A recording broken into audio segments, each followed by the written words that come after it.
Hello, నేను doctor Aruna Mopparthi, running Meenakshi test tube baby centre, bus stand దగ్గర, గుంటూరులో. Meenakshi test tube baby centre is a place where we speak everything and anything about women's health.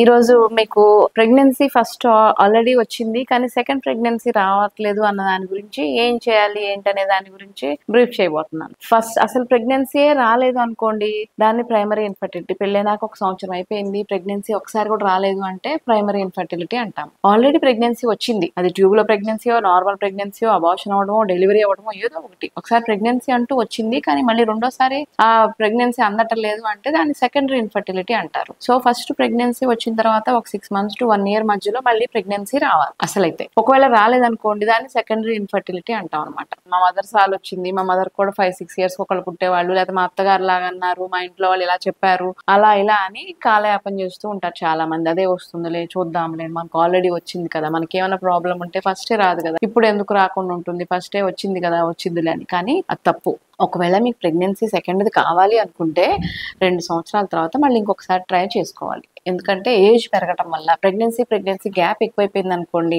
మీకు ఒక బేబీకి ఇంకో బేబీకి gap 6 years 5 years gap, చాలా long time చూపించుకోకుండా doctor ఉండటం వల్ల, అంత లాంగ్ టైం అయిపోవడం వల్ల మెయిన్ ప్రాబ్లం ఏమొస్తుందంటే ఏజ్ బారవడం వల్ల క్రోమోజోమల్ అబ్నార్మాలిటీస్ వచ్చేస్తాయి. క్రోమోజోమల్ ప్రాబ్లం ఏంటంటే వయసు పెరిగే కొద్దీ క్రోమోజోమల్ తేడాలు వచ్చి ఆ ప్రెగ్నెన్సీ అండం విడుదలయ్యే అండానికి, ప్రెగ్నెన్సీ ఇవ్వడానికి విడుదలయ్యే అండానికి తేడాగా బ్యాడ్ క్రోమోజోమ్, బ్యాడ్ గానో లేకపోతే పూర్ క్వాలిటీస్ వస్తాయి అనమాట. ఆ పూర్ క్వాలిటీ ఎగ్స్ మనకు ప్రెగ్నెన్సీని ఇవ్వదు. ఒకసారి ఫర్టిలైజ్ అయిపోయినా, పిండం తయారైపోయినా కూడా అబ్నార్మల్ గా తయారైపోయిన అండం పిండము అతుక్కోకుండా గర్భసంచిలో అసలు మన ప్రెగ్నెన్సీ ఉంది అని తెలిసే లోపలనే జారిపోతుంది అనమాట. సో అది ఏజ్ ఎక్కువ అవడం వల్ల వచ్చే క్రోమోజోమల్ మెయిన్ ప్రాబ్లమ్. నెంబర్ 2 ఏంటంటే డెలివరీ అయిపోయినాక కొంచెం బేబీకి ఫీడింగ్ ఇవ్వాలి అని కొంచెం ఫ్యాట్, నువ్వులు, నెయ్యిలు, మన వాళ్ళు నెయ్యి తీసుకొని బాగా తిని నడుం గట్టి పడిద్ది అని ముసలోళ్ళు చెప్తూ ఉంటారు. సో అలాంటి ఫ్యాటీ ఫుడ్ ఎక్కువ తీసుకోవడం వల్ల కొంచెం బాగా వెయిట్ గెయిన్ అయిపోతారు లేడీస్ అందరూ. ఫస్ట్ ప్రెగ్నెన్సీకి సెకండ్ ప్రెగ్నెన్సీకి బరువు తేడా చాలా రావడం వల్ల, ఒబేసిటీ వల్ల హార్మోన్స్ అన్ని కొంచెం డిస్టర్బ్ అయిపోయి కావాల్సినంత హార్మోన్స్ కరెక్ట్ గా విడుదల అవ్వకుండా హార్మోనల్ ఇంబ్యాలెన్స్ వచ్చేస్తుంది. ఆ హార్మోనల్ ఇంబ్యాలెన్స్ వల్ల నీటి బుడగలు లాంటివి తయారైపోయి పీసీఓడి అంటాం. దానివల్ల అండం సరిగ్గా విడుదల అవ్వకపోతే ప్రెగ్నెన్సీ రావడం కష్టం అయిపోతుంది. మూడో ఇంపార్టెంట్ ఏంటంటే డెలివరీ అప్పుడు లేకపోతే అబార్షన్ ఏమన్నా అయితే అబార్షన్ లో ఏమన్నా క్లీన్ చేసినప్పుడు కానీ, లేకపోతే ఏమన్నా ఇన్ఫెక్షన్స్, బేసికల్ గా ఏమన్నా ఇన్ఫెక్షన్స్ వైట్ డిశ్చార్జ్ అయ్యి పెల్విక్ ఇన్ఫ్లమేటరీ డిసీజ్ అంటాము, అలా వైట్ డిశ్చార్జ్ కానీ, లేకపోతే క్లీన్ చేసేటప్పుడు ఇంకేమన్నా ప్రొసీజర్ చేసేటప్పుడు ఇన్ఫెక్షన్ గర్భసంచిలో నుంచి ట్యూబుల్లోకి వెళ్ళిపోయి ట్యూబుల్ బ్లాక్ అయిపోతాయి. సో ట్యూబుల్ ఫస్ట్ అప్పుడు బాగుంది కదా, ఇప్పుడు ఎందుకు అయింది అంటారు చాలా మంది.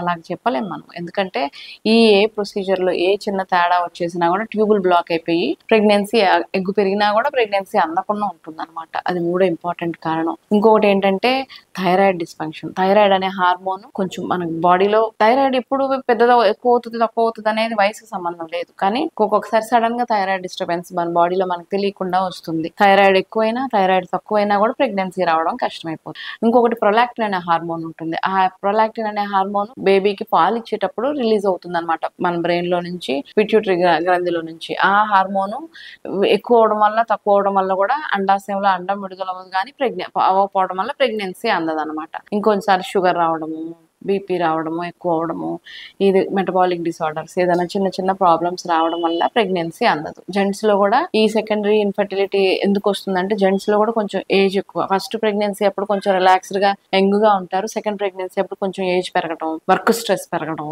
టెన్షన్స్, వీటి వల్ల వాళ్ళ వీర్యం కణాలు కూడా కాస్త పుష్ట కాంప్రమైజ్ అయి తక్కువ అవడం వల్ల ఆ ప్రెగ్నెన్సీ అందే అవకాశాలు తగ్గిపోతాయి. సో ప్రెగ్నెన్సీ రావటం లేదు, ఫస్ట్ డెలివరీ అయిపోయినాక సెకండ్ డెలివరీకి 2 సంవత్సరాల కన్నా ఎక్కువ గ్యాప్ తీసుకోకుండా డాక్టర్ ని కలిస్తే ఈ నేను చెప్పినట్లు ఏం ప్రాబ్లం ఉన్నా కరెక్ట్ చేసేసుకొని ప్రెగ్నెన్సీ ప్లాన్ చేసేసుకోవటం వల్ల చక్కగా సెకండ్ ప్రెగ్నెన్సీ అయిపోయి ఫ్యామిలీ కంప్లీట్ అయిపోతుంది. లేదు 5 సంవత్సరాలు 6 సంవత్సరాలు ఆగి వయసు ఎక్కువైపోయిన దాని వల్ల వచ్చే కాంప్లికేషన్స్ వీటన్నిటిని బేర్ చేసి ఇబ్బంది పడకుండా ముందే జాగ్రత్తలు తీసుకుంటే హ్యాపీగా ఫ్యామిలీ కంప్లీట్ చేసేసుకోవచ్చు.